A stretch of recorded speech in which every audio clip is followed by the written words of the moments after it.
पहली बीवी को बच्चा ना होने के कारण वो दूसरी शादी करता है, लेकिन जब दूसरी शादी से भी बच्चा नहीं होता तो वो तीसरी शादी करता है, और तीसरी शादी करने के बाद भी जब उसे संतान का सुख प्राप्त नहीं होता तो वो डॉक्टर को दिखाता है। और फिर बलविंदर जी, दोष आपकी बीवियों में नहीं, आप में है।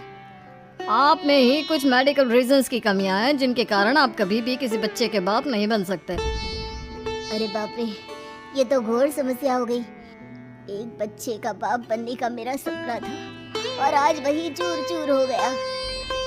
3 बीवियों में पहली बीवी इंद्राणी, दूसरी बीवी सुधा और तीसरी बीवी कलावती।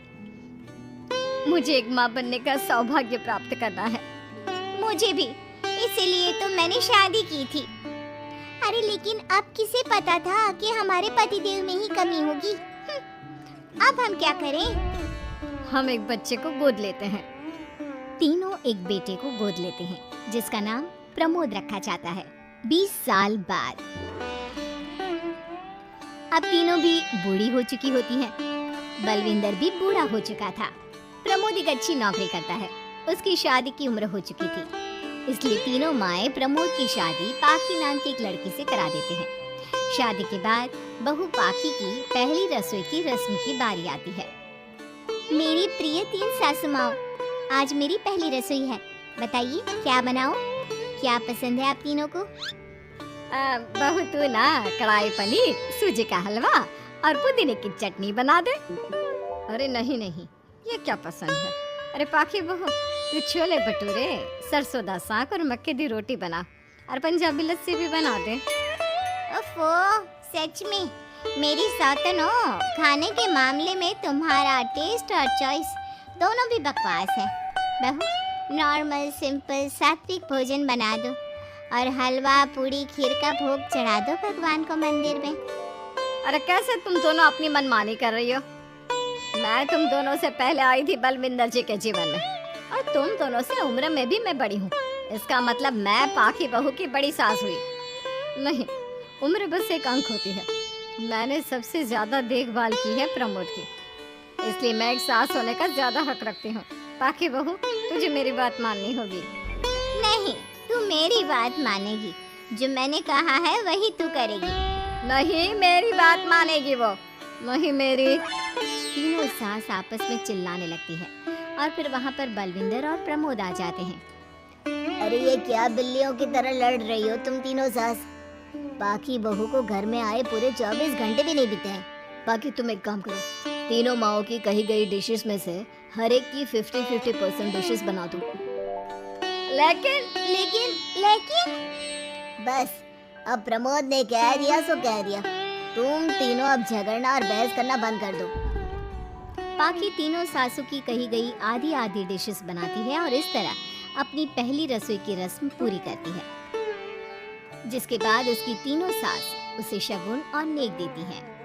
फिर एक दिन, अरे पाखी बहू, तुमने अपना सारा काम निपटा लिया है ना? तो जरा यहाँ आना। मेरे ना घुटनों की मांसपेशियों में बड़ा दर्द हो रहा है। जरा तेल या बाम से मालिश तो कर दे बेटा। तभी वहाँ पर इंद्राणी और कलावती भी आते हैं। पाखी बहू, चलो मेरे साथ बाजार। मुझे ना नई साड़ियाँ खरीदने हैं। तुम्हारी फैशन सेंस बहुत अच्छी है ना, इसलिए मैं चाहती हूँ कि तुम मेरे साथ चलो। अरे पर मैं यहाँ पे पहले आई, तुम्हारे साथ ही सही, लेकिन मेरी स्पीड सबसे तेज थी। पाखी बहू, मेरे कमरे की अलमारी और पर्दे साफ कर दो ना, बहुत धूल जम गई है।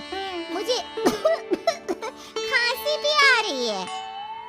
अरे ऐसे कैसे तुम दोनों मेरी बहू को अपने साथ ले जा सकती हो? सबसे पहले मैंने बहू को कहा है कि वो मेरे घुटनों की मालिश कर दे। अब जाओ, 1 घंटे के बाद अपनी ये फीकी शक्लें लेकर फिर से आना।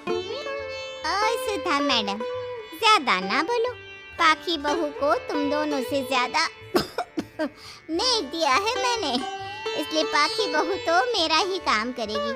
और वैसे भी ये सुशील सर्वगुण संपन्न बहू अपनी इस बेचारी बूढ़ी सास को खांसते हुए कैसे देख सकती है?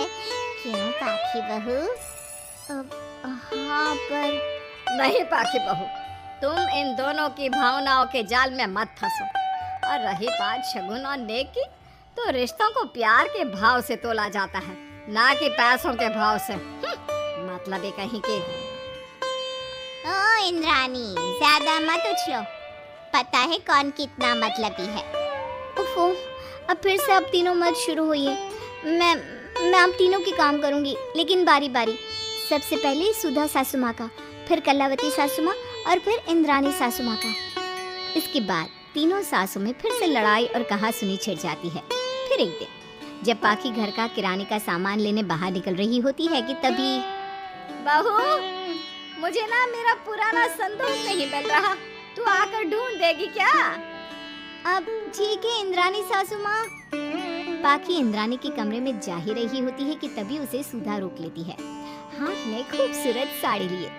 पाखी बहू, ये मेरे ना साड़ी पर पिछली बार अचार गिर गया था, इसे प्लीज अच्छे से धो देना।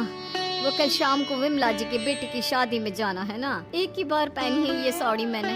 अभी धो देगी तो कल तक अच्छे से सूख जाएगी और कड़क इस्त्री करके मैं तेरा परफ्यूम मार के शादी में जाऊंगी। हाँ, लेकिन सुधा सासू माँ। उतने में कलावती भी वहाँ पर एक कढ़ाई लेकर आ जाती है। पाखी बहू, ये मैंने कल रात को मेहंदी भिगोई थी लोहे की कढ़ाई में, मेरे बालों में लगा देना बिटिया। तो मेरी प्यारी बहू है ना? इंद्राणी वहाँ आ जाती है और तीनों सास फिर से एक दूसरे को गुस्सेल आंखों से देखती है और फिर से आपस में लड़ना शुरू कर देती है। तुम अपने आप को समझती क्या हो? खरीद लिया है क्या मेरी बहू को? ये मेरी बहू है। तो मेरी पड़ोसन है क्या? ये मेरी भी बहू है और मेरा भी इस पर उतना ही हक है जितना कि तुम्हारा। तुमने खरीद नहीं लिया है ना? तो ये मेरी है, सिर्फ मेरी इकलौती बहू, मेरी पाखी मेरा ही काम करेगी। क्यों पाखी? नहीं नहीं, ये मेरा काम करेगी। पहले मैंने आवाज लगाई थी। तुम दोनों तो ऐसी बहू पाने के लायक भी नहीं हो। हट जाओ तुम दोनों और खुले मैदान में जाकर एक दूसरे से लड़ो और नोचो एक दूसरे को। लेकिन पाखी बहू तो सिर्फ मेरी ही सुनेगी और मेरे ही आदेशों का पालन भी करेगी। तीनों सासों के बढ़ते झगड़े को देख पाखी अपना आपा खो देती है और जोर से चिल्ला पड़ती है, बस बहुत हुई आप तीनों की तू मैं। अरे रोज ना ड्रामा लगाती रहती हो। 50 साल की बूढ़ी औरतें हो गई हो, फिर भी बच्चों की तरह लड़ती रहती हो। अब बस बहुत हुआ। अब तो मैं आप तीनों में से किसी की भी बात नहीं सुनूंगी और मैं जा रही हूँ ये घर छोड़ के। अब मुझ में और सहन शक्ति नहीं बची, मैं चली। अब लड़ो झगड़ो, एक दूसरे को मारो पीटो नोचो, जो करना है करो। पाखी अपना सूटकेस लेकर घर से बाहर निकलने लगती है। तभी तीनों सास बेहद घबरा जाती हैं और भावुक होकर पाखी से विनती करने लगती है, पाखी बहू, हमें छोड़कर मत जाओ ऐसे। अरे हम तुम्हारे बिना मर जाएंगे। इतने कम समय में ही तुम हम सबकी जीने की वजह बन चुकी हो। माफ कर दो हमें बेटा। हाँ पाखी बहू, हम आइंदा से कभी नहीं लड़ेंगे और हंसी खुशी मिलकर बात करते रहेंगे, वादा करते हैं। हाँ बहू, लेकिन तू मत जा प्लीज। ये घर तेरे बिना सुना सुना हो जाएगा। हम तीनों सासों की एक ही तो बहू है, लेकिन हम अपनी एक बहू को बेटी की तरह प्यार देंगे, उसके साथ सहेलियों की तरह रहेंगे। लड़ाई झगड़ा सब कुछ छोड़ देंगे बेटा, लेकिन तू छोड़ के मत जा।